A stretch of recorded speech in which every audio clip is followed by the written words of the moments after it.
Hello friends, good morning to all. Welcome to மகிஸ் tips. இன்றைக்கி 50 டே ரிவிஷனில் டே 4. இந்த ஸ்டடி பிளான் ஸ்டார்ட் பண்ணுறப்ப நானே கொஞ்சம் பயந்துட்டு தான் ஸ்டார்ட் பண்ணேன். நம்ம வந்துட்டு கண்டினியூ பண்ணிடுவோமா, ஃபாலோ பண்ண முடியுமா அப்படின்னு. ஃபர்ஸ்ட் ஒரு 2 டேஸ் வந்துட்டு கொஞ்சம் கஷ்டமாக தான் இருந்துச்சு. இப்போ வந்துட்டு போக வந்துட்டு எனக்கே பழகுன மாதிரி ஒரு ஃபீல் இருக்குது. ஸோ நீங்களும் வந்துட்டு எந்த ஸ்டடி பிளானாக இருந்தாலும் சரி, ஒரு 5 டேஸ் வந்து கஷ்டப்பட்டு ஃபாலோ பண்ணிங்க அப்படின்னா உங்களுக்கு அது டெய்லி அப்படியே பழகிடும். இல்லை என்னால் ஸ்டடி பிளான் வந்து ஃபாலோ பண்ண முடியல அப்படின்னு நீங்கள் ஃபீல் பண்ணிங்க அப்படின்னா உங்களுக்காக நான் ஒரு டிப்ஸ் வச்சுருக்கிறேன். இது வந்து ஒரு குட்டி கால்குலேஷன். நம்ம மைண்ட் எப்பயுமே வந்துட்டு ஒன்றை பற்றி யோசிச்சுக்கிட்டே இருக்கும். நம்ம ஒரு 10 டேஸ் வந்துட்டு ஒரு ஸ்டடி பிளான் ஃபாலோ பண்ண போகிறோம் அப்படின்னா நீங்கள் அந்த ஸ்டடி பிளானை ஃபாலோ பண்ணுறதுக்கு முன்னாடியே வந்துட்டு ஃபஸ்ட்டு அனலைஸ் பண்ணுங்கள். நீங்கள் வந்துட்டு தமிழில் வந்துட்டு எவ்வளோ கவர் பண்ணியிருப்பீங்க, மேக்ஸில் எவ்வளோ முடிச்சிருப்பீங்க. ஸோ அதெல்லாம் வந்துட்டு நீங்கள் மார்க்காக கன்வெர்ட் பண்ணி பாருங்கள். எக்ஸாம்பிளுக்கு இப்போ நான் வந்துட்டு இந்த உயிர்நாடி டெஸ்ட் பேட்ச் ஃபாலோ பண்ணிகிட்ருக்கேன் அப்படின்னா இது வந்து 10 டேஸ் இருக்குது ஒரு டெஸ்ட் பேட்ச்.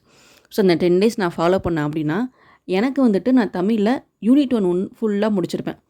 யூனிட் 1 மொத்தம் எவ்வளோ மார்க்கு? 25 மார்க்ஸ். அப்போ இந்த 10 டேஸ் முடிகிறப்ப எனக்கு 25 மார்க்ஸ் கன்ஃபார்ம். நான் டெஸ்ட்டெல்லாம் போட்டு பார்த்துருப்பேன். ஸோ அதனால் சொல்கிறேன். அதே மாதிரி தமிழில் யூனிட் 7 வந்துட்டு 15 கொஸ்டின்ஸ் கேட்குறாங்க. யூனிட் 7 வந்துட்டு பாதி கம்ப்ளீட் பண்ணியிருப்போம். பாதி அப்படிங்கிறப்ப 15 கொஸ்டின் ஒரு 7 கொஸ்டின் எடுத்துக்கலாமா? சரி, அப்போ 7 கொஸ்டின்ஸ் அப்போ கன்ஃபார்ம். பாலிட்டி வந்துட்டு ஃபுல்லாக கவர் பண்ணியிருப்பாங்க. பாலிட்டி எத்தனை கொஸ்டின்ஸ் கேட்பாங்க? 15 கொஸ்டின்ஸ். அதுப்போல் நம்ம வந்து மேக்ஸ் பார்க்க போகிறோம். யூனிட் 8 சம் டாபிக்ஸ்லாம் பார்த்துட்ருக்கோம். நீங்கள் அதெல்லாம் சேர்க்காமல் இப்படியே கணக்கு பார்த்தாலும் உங்களுக்கு 55+ கொஸ்டின்ஸ் நம்ம பார்த்து முடிச்சிருப்போம். இப்போ 10 டேஸ்லேயே வந்துட்டு ஆல்மோஸ்ட் சிலபஸில் 20% நம்ம கம்ப்ளீட் பண்ணியிருப்போம். ஸோ நீங்கள் வந்துட்டு ஒரு சிலபஸை வந்துட்டு இந்த மாதிரி பார்த்தீங்க அப்படின்னா உங்களுக்கு படிக்கிறதுக்கு ரொம்ப மோட்டிவாக இருக்கும். நான் என்ன இந்த மாதிரி தான் வந்துட்டு மோட்டிவ் பண்ணிவிட்டு படிச்சுட்ருக்கேன். நானே வந்துட்டு த்ரோனா அகாடமியோட சைட் பிளான் வந்து ஃபாலோ பண்ண ட்ரை பண்ணேன். பட் என்னால் முடியல. சம் இஷ்யூஸ் எனக்கு வந்துடுச்சு, ஃபேமிலி இஷ்யூஸ் எல்லாம் ஃபாலோ பண்ண முடியல. ஸோ இந்த வாட்டி வந்துட்டு இந்த 50 டேஸ் வந்துட்டு ஃபாலோ பண்ணி ஆகணுங்கிறதுக்காக நான் என்னை வந்துட்டு இப்படிலாம் மோட்டிவ் பண்ணி வச்சுட்ருக்கேன். ஸோ நீங்களும் வந்துட்டு உங்களை ஃபஸ்ட்டு மோட்டிவ் பண்ணுங்கள். நம்மளால் படிக்க முடியும், ரிவிஷன் பண்ணிடுவோம் அப்படின்னு நீங்கள் ஃபஸ்ட்டு நம்பணும். நீங்கள் நம்பினா மட்டும்தான் வந்துட்டு எதாக இருந்தால் உங்களுக்கு சக்ஸஸ் ஆகும். இன்றைக்கி வந்துட்டு டே 4 பார்க்க போகிற டாபிக்ஸ் வந்துட்டு பெயரச்ச வகை, திரிகடுகம் இதெல்லாம் தமிழில் பார்க்குறோம். ஜிஎஸில் வந்துட்டு தமிழக அரசியல் வளர்ச்சி, தமிழக அரசியல் சிந்தனை, மனித உரிமை ஐக்கிய நாடு, பெண்கள் மேம்பாடு. இன்றைக்கி வந்துட்டு ஜிஎஸ் டாபிக்ஸ் கொஞ்சம் நிறைய தான் இருக்குது நேற்று கம்பேர் பண்ணும்போது.